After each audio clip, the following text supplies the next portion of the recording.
365 दिन साल के होते लेकिन 364 दिन महिला के कतो देखो तो कोनो सम्मान नहीं, कोनो हुनकर बारे में जे छे से निक बात नहीं। लेकिन एक दिन 8 मार्च श्रमिक महिला दिवस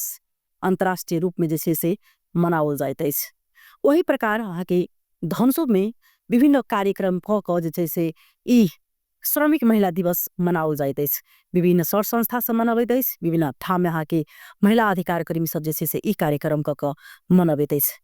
आई हम सब बातचीत करब श्रमिक महिला दिवस के बारे में। सरकार एकर ठोस ठोस नियम कानून सब अहाँ के लाल गेले, लेकिन तो भी देखी तो महिला हिंसा कम नहीं भेले थे। नमस्कार, टोरे टॉक में अपने संपूर्ण गोटे के स्वागत करे सी हम चामी। आई हमरा सबके अही प्रसंग में महिला श्रमिक दिवस के प्रसंग में बातचीत करे वाला छथि अतिथि आई हमरा सबके और एक मध्य प्रदेश संयोजक महिला मानव अधिकारक रक्षक प्रदेश संचालक सदस्य बीना सिंह जी। पहले उनका स्वागत करी तब विशेष बातचीत करब। अपने के स्वागत छी बीना जी। हाँ, धन्यवाद चांदनी जी। ई जे महिला अधिकार कर्मी एकटा अपने छिए एकटा महिला सेहो छी अपने। ई 364 दिन में कहियो महिला के लिए जे छे से देखी चीजें पॉजिटिव होए अथवा अपना सामाजिक स्तर में देखल जाए महिला के उत्थान करा के बाद तो बहुत सुनै छी, लेकिन फिर महिला के जाकर विभेद करे छे, बेटन विभेद देखा में आवे छे। लेकिन एक दिन ई महिला जे श्रमिक महिला दिवस मनावल जाए छे तो ओई के कोन रूप में ले छे, क्या तो अपनहु सब मनावे छी? अब ये अंतर्राष्ट्रीय 115 अंतर्राष्ट्रीय श्रमिक महिला दिवस है। ये प्रत्येक वर्ष के 8 मार्च के दिन मनावल जाए। ये के 1897 में अमेरिका में गारमेंट फैक्ट्री में एक महिला के श्रमिक महिला सबके अधिकार के लेल, सम्मान के लेल, कार्य घंटा सीमित कार्य घंटा के लेल जे आंदोलन भेल रहे, एक संगठन निर्माण के रहे। ते टाइम में ओइठान आके न्यूयॉर्क के क्लारा जेक्टिन के इस संगठन निर्माण के लिए वही संगठन में जे लागल महिला सब रहे जे आंदोलन के लिए तेकरा सबके ओइठान से निकालल गेले। ओकरा सबके कैला कि ई सब संगठन निर्माण केला श्रमिक महिला सब मिलकर। तेकर बाद ई आरो संगठन आके 17टा देश मिलकर 17टा देश के 100टा महिला सब मिलकर ई आंदोलन छड़कोन के आंदोलन अपन अधिकार के लेल जे सुबह से महिला सब शाम तक खटित रहे। एकर कार्य घंटा कत्ते जे सरकार के नीति है वह अनुसार कार्य घंटा कत्ते एहि के लेल। तेकर बाद ओकरा सब जे आश्रित बच्चा सब रहे, बच्चा के सुरक्षा केना, ओकर अपन सुरक्षा केना, यौन तथा प्रजनन स्वास्थ्य के अधिकार के अवस्था केना, ई सब अधिकार के लेल सब आंदोलन चरकोल के। तई टाइम से यहाँ के ई अंतर्राष्ट्रीय श्रमिक महिला दिवस मनेबते आबि रहल है। और नेपाल में कही था के 2007 साल के बाद तेकर बाद कनी कनी शुरुआत भेले। और अहाँ के 2017 साल में सबसे पहले धनकुटा के महिला सब, शिक्षिका महिला सब ई श्रमिक महिला श्रमिक सब के लेल आवाज उठाल के तई टाइम से ई शुरुआत भेले। और विधिवत कहू तो अहाँ के 2047 साल के बाद ई प्रत्येक वर्ष 8 मार्च के दिन श्रमिक महिला दिवस प्रत्येक 8 मार्च के दिन और सप्ताह व्यापी रूप में ई मनेबते आयल रहे। अब में यहाँ के अखन पहिने तो संघ संस्था सब लीड करे छले, अखन आके नेपाल सरकार भी नेपाल सरकार अपनत्व लक ई अभियान में लागल है।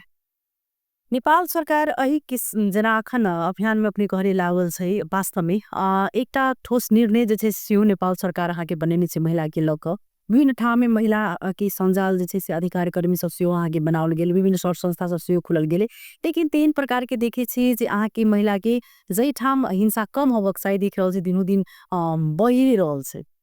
एना छे जब हिंसा के गतिविधि कहबे त प्रत्येक दिन भिन्न किसिम के हिंसा घटे। अब डाटा सब देखबे, नेपाल सरकार के डाटा देखबे, ओरेक के डाटा देखबे, यहाँ के प्रहरी के डाटा देखबे त प्रत्येक दिन महिला सब कोनो ने कोनो रूप में हिंसा के शिकार होते रहे। अब एहि के सबसे पहले हिंसा रोक के, हिंसात्मक गतिविधि के रोक के लेल, एहि के अंत्य के लेल सबसे पहले जब तक सोच में मानसिकता में जब तक परिवर्तन नहीं होते तो ये कितनो आंदोलन करबे, कितनो आहा के नारा जुलूस करबे, आंदोलन करबे, अभियान संचालन करबे तो ये में कनी परिवर्तन तो होते धीरे धीरे होते। लेकिन ई जब तक सोच में जे यदि परिवर्तन आवे, मानसिकता में जे परिवर्तन आवे और ई जे मानसिकता में जे अखन के युवा सब है और अखन के जे बुजुर्ग सब है, ज्येष्ठ नागरिक सब है या अग्रज सब है, जे अपना सब युवा अभियंता सब छे, अपना सब के अगाड़ी के जे ज्येष्ठ नागरिक सब छे और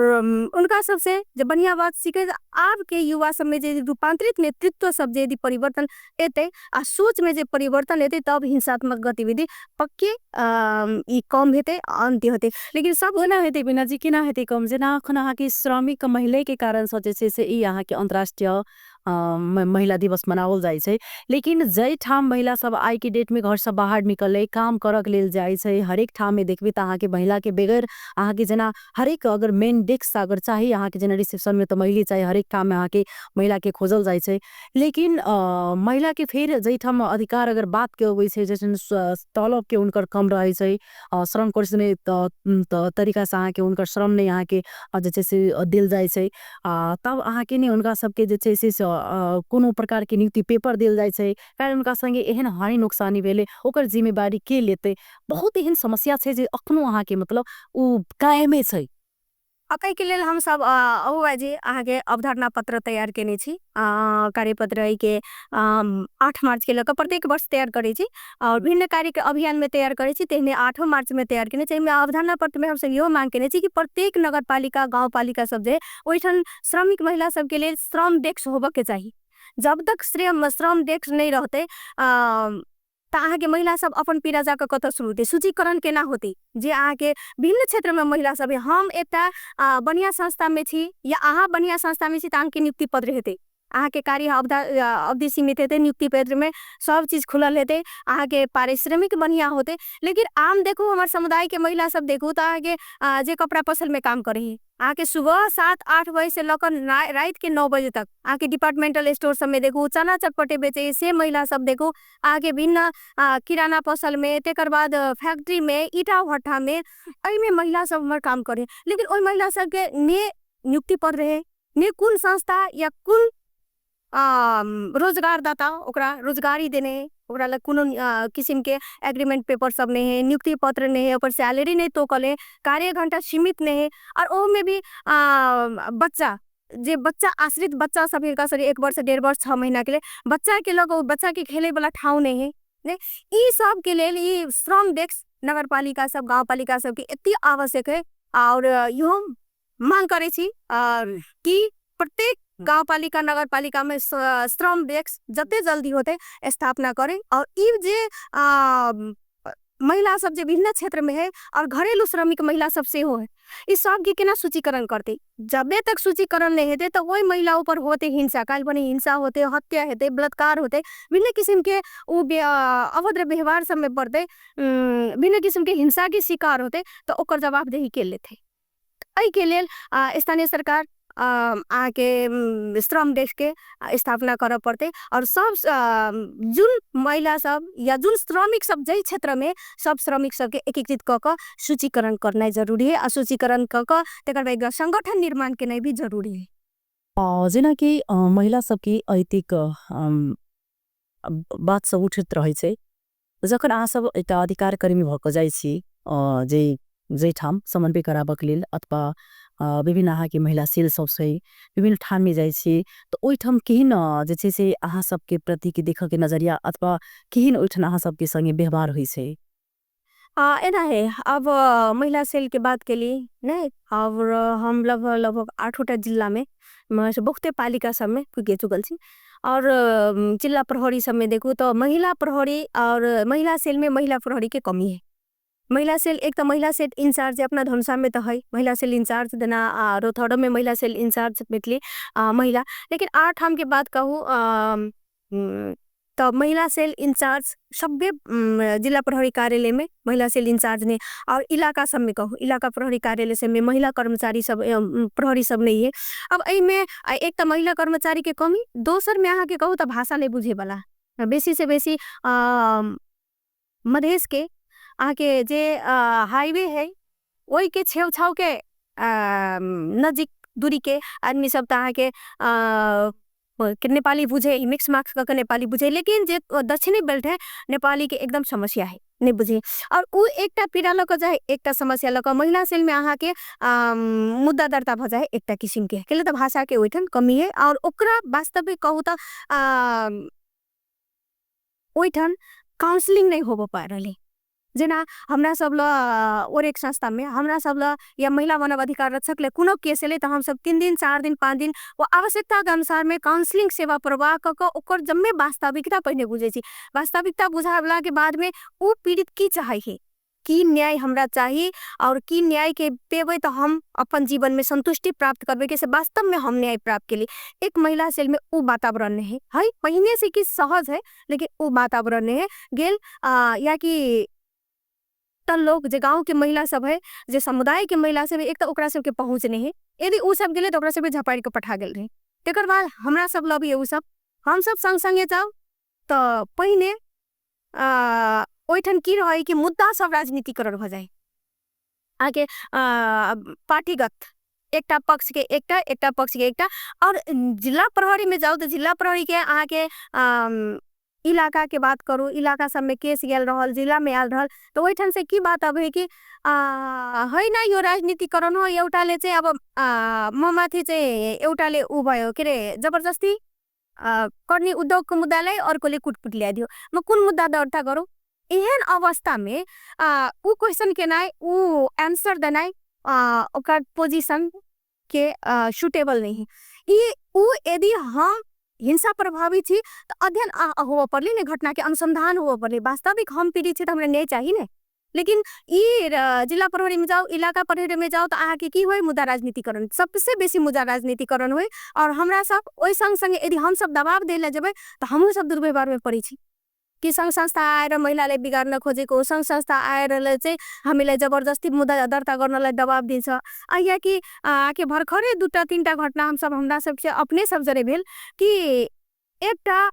यदि हम सब मुद्दा उजुरी देबै आ पीड़ित के पक्ष में बोलबै त पीड़ित पक्ष से जिला प्रहरी दोहरो उजुरी मांग क ओइठन बार्गेनिङ सुरु भ जाइ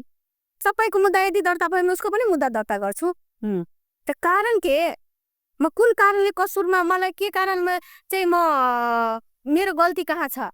मैले चाहिँ कुन सजायको भागीदार हुने त मैले मेरो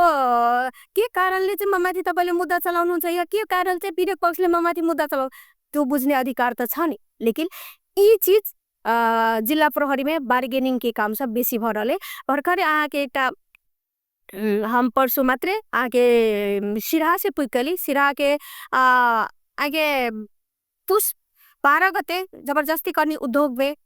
मुद्दा देने लेकिन अखन तक पीड़ित के मुद्दा दर्ता नहीं भली कारण की तो दोसर कथन से कुट पीटिया ने अखन तक ओसीएमसी में ल जाकर ओकर जे जजको उद्योग में या जबरदस्ती करने के जे जांच हो मेडिकल रिपोर्ट अखन तक मेडिकल नहीं केनी है अब तो प्रमाण नष्ट कर दिल के अब तो 2-2.5 महीना बगले प्रमाण नष्ट बगले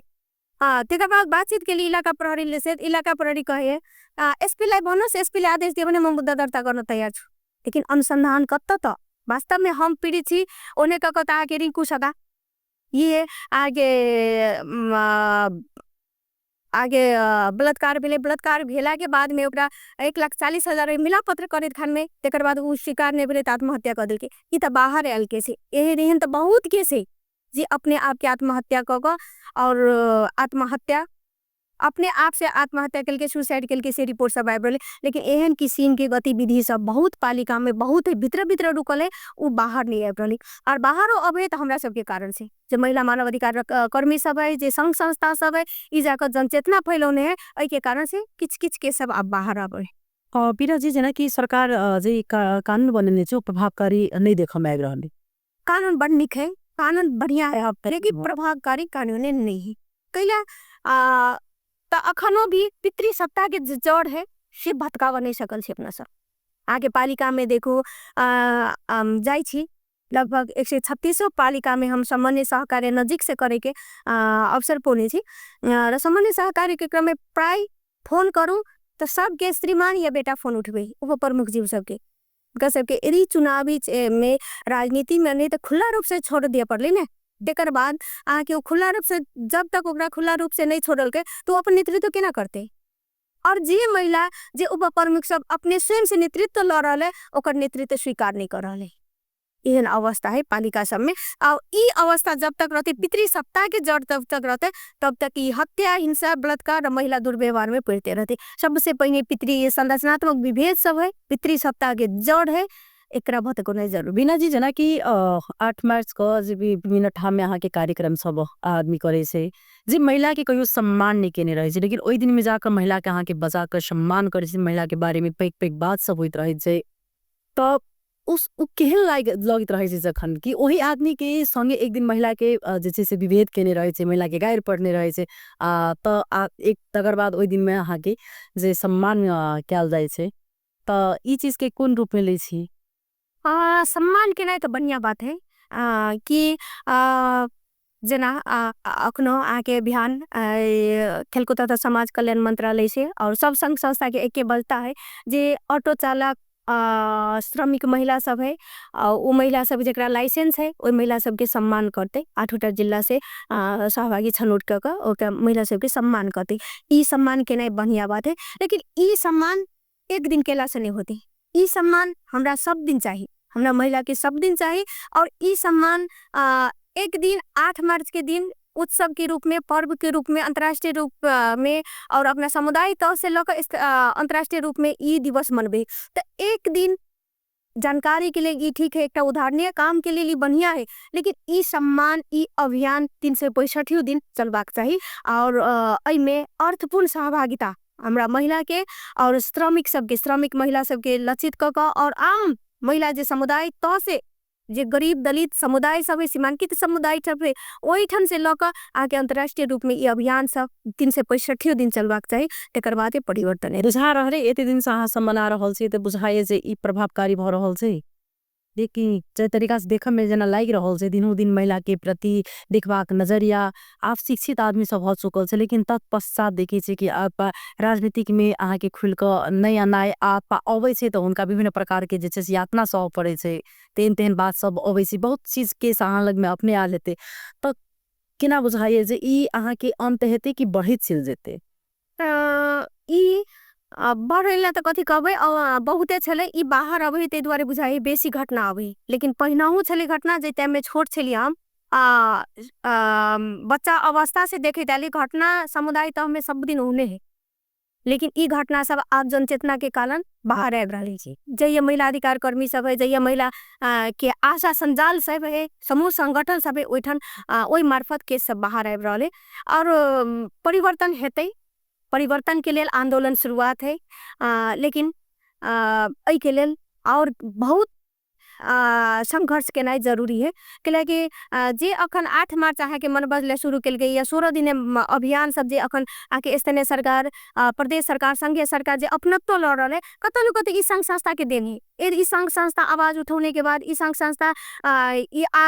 अभियान सब दिवस सब मनाना शुरू कल के, तेकर बाद आप आग स्थानीय सरकार भी थोड़ बहुत बजट छुटिया को प्रदेश सरकार अपनत्व लोग ई अभियान सब अब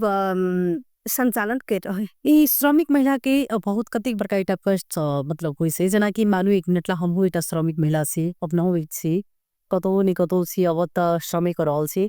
जखन महिला एक त घर से लक बाहर तक अतै प्रकार से जे कार्यस्थल में जाय छथिन, तो ओहु ठम जा कहूँ का आलोचना सहट पड़ रहल छै।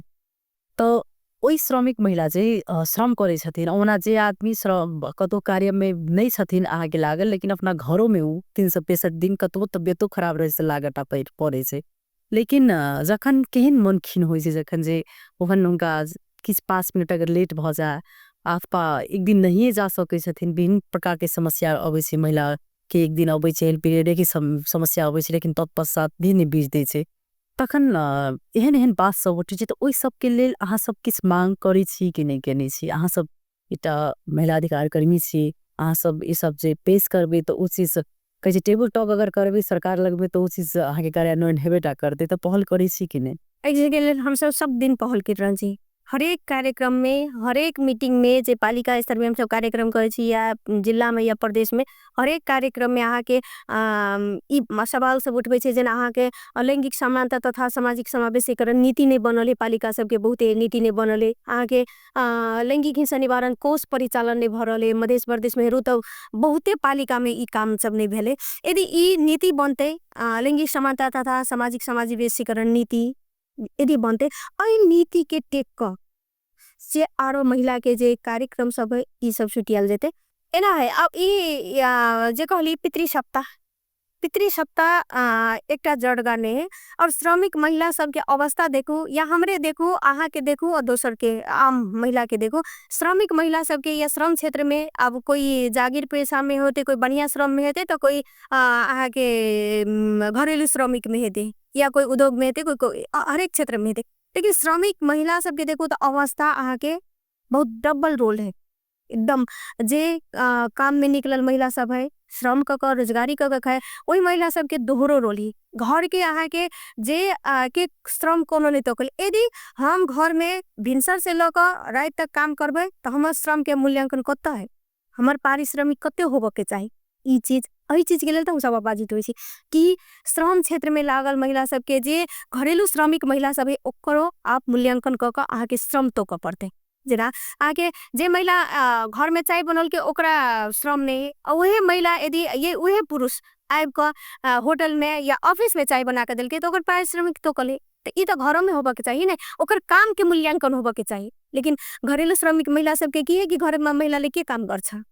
की करे है काम में नहीं करे या अपना सब जे बाहर निकलन महिला सब घर से बाहर के काम में छी तो अपना सब के कतो नहीं कतो दोहरो रोल है घर में सबे काम भिया कर तेकर बाद ऑफिस के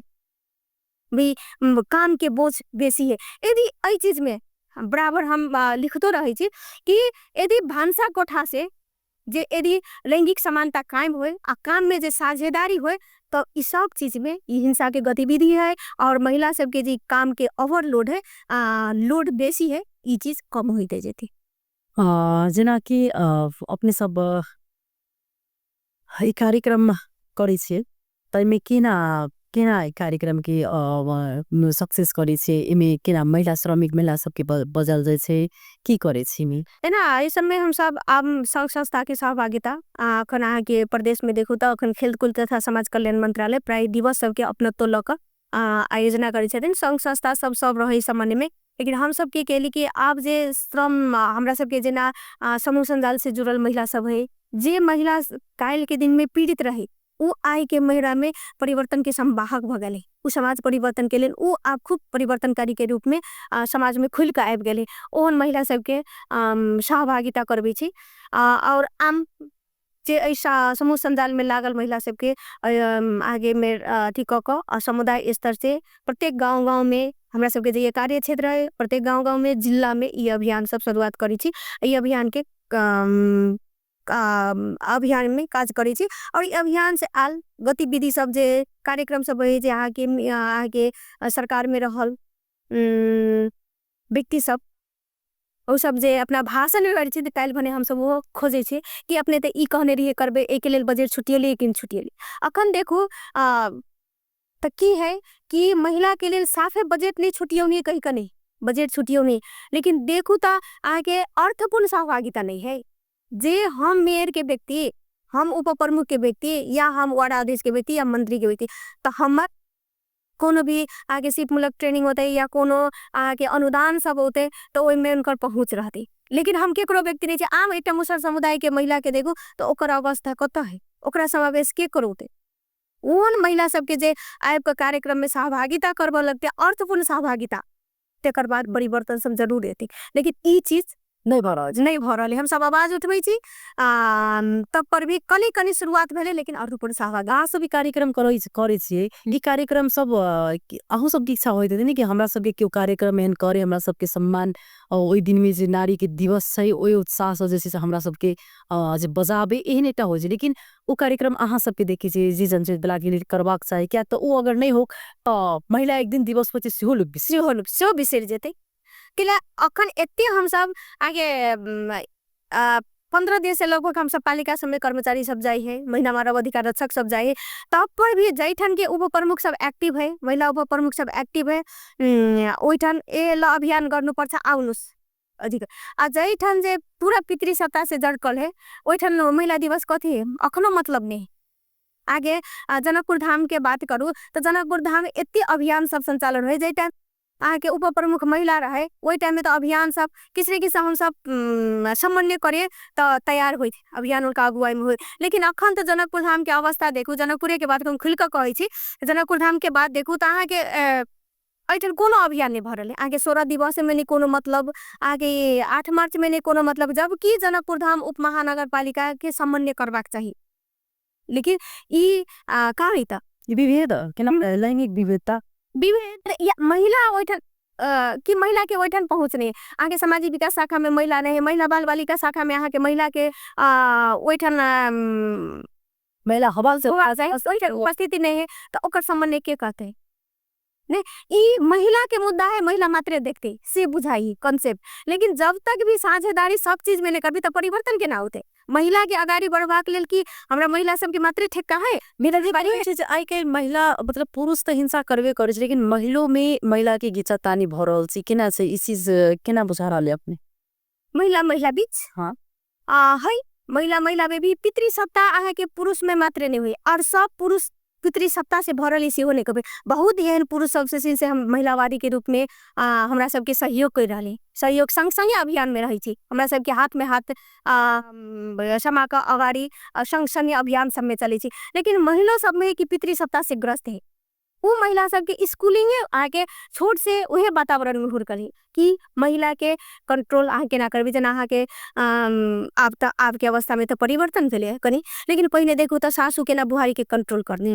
पितृसत्ता ने पितृसत्ता अपना से बड़का आदमी के ना छोड़ के कंट्रोल कर रखते। तो ये चीज महिलाओं में है, जे महिला में पितृसत्ता है वो महिला बीच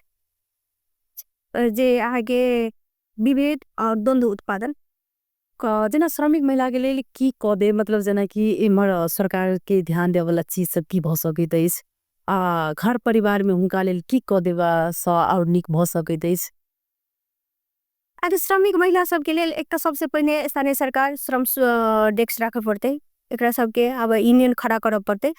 तेकर बाद स्थानीय सरकार से जेकर जे पालिका है और महिला सब जे श्रमिक महिला सब बेसी ओइटा अनुगमन कर पड़ते। अनुगमन क अवस्था की है ओकरा सबके अवस्था बुझ पड़ते। अहाँ के ईटा भट्टा में महिला सबके अवस्था के ने, अहाँ के